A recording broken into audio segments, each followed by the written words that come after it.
अफसोस नहीं जो तेरे लिए स्वागत से महफूज रहे तेरी आन सदा, चाहे जान मेरी ये रहे न रहे। मेरी ज़मीं महबूब मेरी मेरी नस नस में तेरा इश्क बहे, फीका न पड़े कभी रंग तेरा जिस्मों से निकल के खून बहे।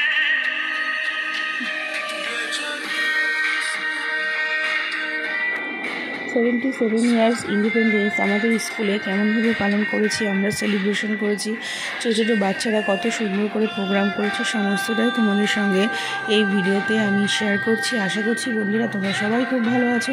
আমি একটা নতুন নিউ এক্সাইটিং ব্লগের সঙ্গে তোমাদের সঙ্গে চলে আসলাম। তোমরা সবাই পুরোটা কন্টিনিউ করো, আর কেমন লাগলো অবশ্যই কমেন্ট বক্সে জানাও, আর ভালো লাগলে লাইক শেয়ার সাবস্ক্রাইব করো আমার সঙ্গে থেকে। তো চলো কন্টিনিউ করতে থাকো।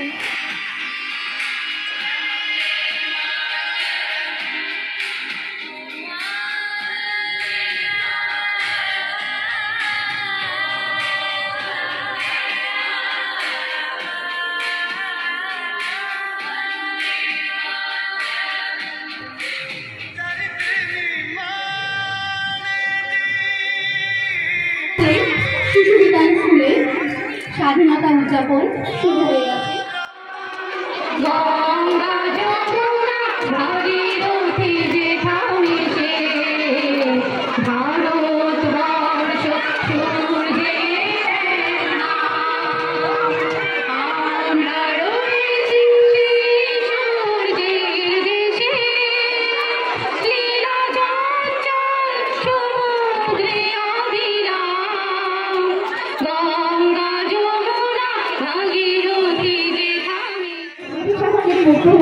স্বাধীনতা লাভ করেছে, তাই আজকে আমরা ভারতের স্বাধীন নাগরিক।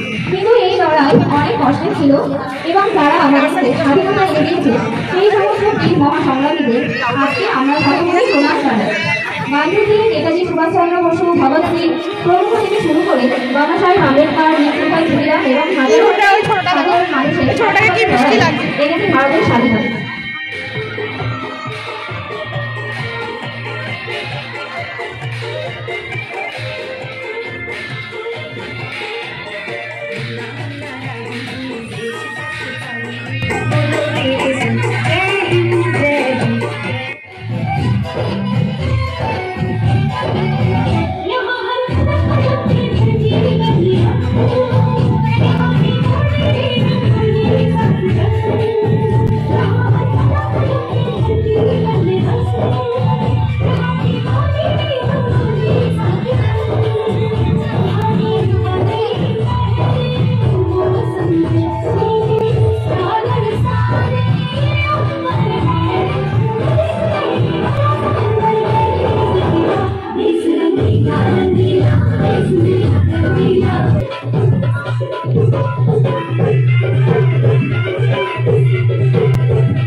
আমার অপূর্ব ভালোবাসা জানিয়ে শুরু করছি আজকের এই অনুষ্ঠান।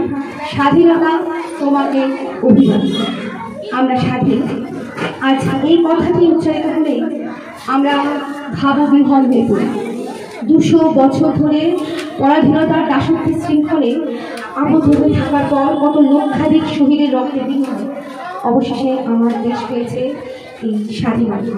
তাই স্বাধীনতার ৭৭ বছর আমরা পেরিয়ে এসেছি, মানে ৭৬ বছর পেরিয়ে ৭৭ বছরে পদার্পণ করলাম। ওই ৭৭ বছরে আমাদের শিক্ষিকাদের তরফ থেকে প্রথম অনুষ্ঠান সমবেত সঙ্গীত। আমরা আমাদের সমবেত সঙ্গীত করে এই অনুষ্ঠানে শুরু করছি।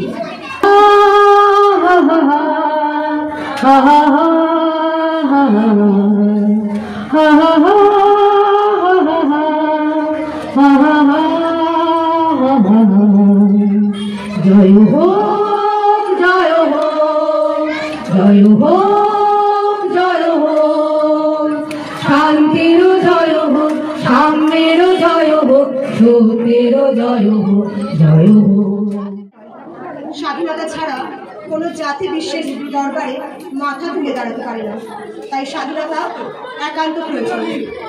ইতিহাস পর্যালোচনা করলে দেখা যাবে আমাদের সমস্ত বীর সন্তানরা যেভাবে ব্রিটিশদের বর্বর আচরণ ও অত্যাচার সহ্য করেছিল তা এখানে বসে আমরা কল্পনা করতে পারি না। ১৬১৯ সাল ইস্ট ইন্ডিয়া কোম্পানিকে সাথে নিয়ে ভারতের পশ্চিম উপকূলে গুজরাটের সুরাট বন্দরে আসে ব্রিটিশরা এবং অচিরেই বণিকের মানদণ্ড বদলে ফেলে প্রায় ১০০ বছর ভারত শাসন করে ইস্ট ইন্ডিয়া কোম্পানি। ১৭৫৭ সালে পলাশীর যুদ্ধে বাঙালির স্বাধীন নবাব সিরাজউদ্দৌলার পরাজয়ের মাধ্যমে ভারতের স্বাধীনতা সূর্য অস্তমিত হয়। তারপর থেকে চলেছে ভারতবাসীর ওপর ইংরেজদের শোষণ ও অত্যাচার। পরাধীনতার শৃঙ্খলার বেলা চালে যতই ভারতবাসী জড়িয়ে পড়েছে, সাথে সাথে ততই তীব্র হয়েছে তাদের স্বাধীনতার আকাঙ্ক্ষা। এই ক্ষোভেরই প্রথম বৃহৎ প্রকাশ ১৮৫৭ সালের মহাবিদ্রোহের মাধ্যমে। এগিয়েছে আমার দেশ ভারত। আজ ভারত স্থান পেয়েছে বিশ্ব দরবারের শ্রেষ্ঠ আসনে। আজ উদাত্ত ও উদ্বেলিত কণ্ঠে তাই আমরা বলতে পারি, মেরা ভারত মহান। কিন্তু আমরা কি ভুলবো আমাদের কথা, যাদের প্রাণ উৎসর্গিত হয়েছে আমাদের স্বাধীনভাবে মাথা উঁচু করে বেঁচে থাকার জন্য। আমরা তোমাদের ভুলিনি শহীদ, কোনোদিনও ভুলবো না। তাই নতমস্তকে প্রণাম জানাই, পুরনিশ জানাই সেই সমস্ত বীর সৈনিকদের যারা এখনো প্রাচীনের মতো রক্ষা করে চলেছে আমাদের। আজ এই অনুষ্ঠান সমর্পিত হোক তাদের উদ্দেশ্যে, তাদের প্রতি শ্রদ্ধা নিবেদনের মাধ্যমে। वंदे मातरम वंदे मातरम, सुजलां सुफलां मलयज शीतलं सस्य श्यामलं मातरं वंदे मातरम। वंदे मातरम বলার দোষে যে বালককে পেট মারার হুকুম দিলেন ব্রিটিশ সরকার, তারই পক্ষে দাঁড়িয়ে ক্ষুদিরামর্ষ ও প্রফুল্ল চাকি সামরিক পিটনগাড়ি লক্ষ্য করে বোমা চালালেন মুজফ্ফরপুরে। সাহস নিহত হলেন না, তবু নাবালক ক্ষুদিরামকে ফাঁসির হুকুম দেওয়া হল। জননী কোনহ তুলে পক্ষে শান্তন বাস দেহ তুলে চোখে কাঁদিছে তব চরণ পদে ৩০ কোটি নরনারীতে।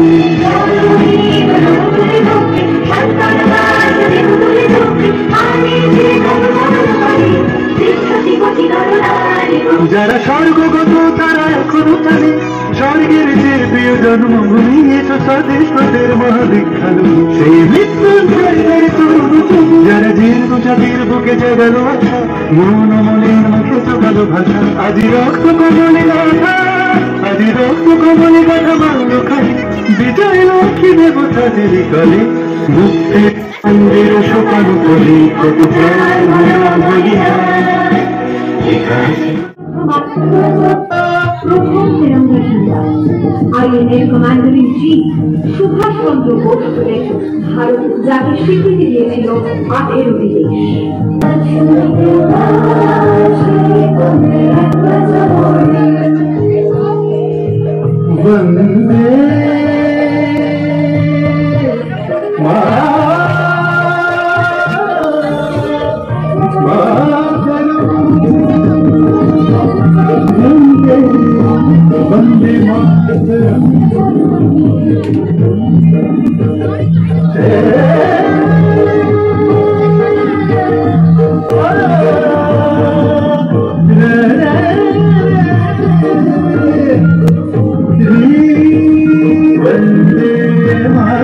तुझ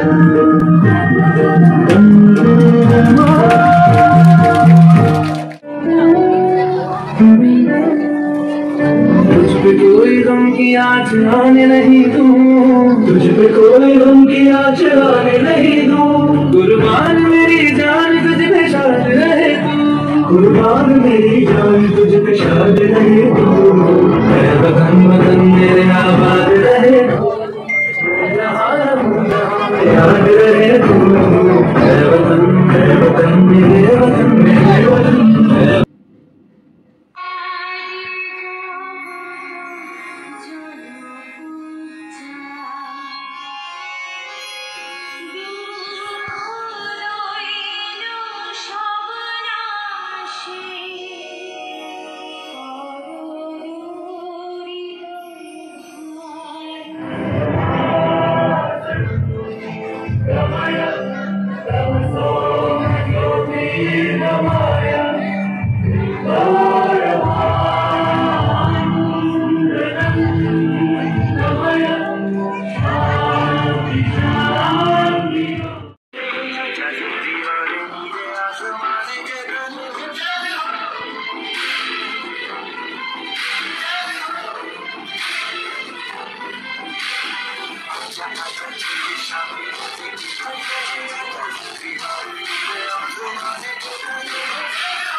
তোমার পরে ঠেকাই মাথা, তোমাদের সময় তোমাদের সময় আসল পাতা। আমার দেশের মাটি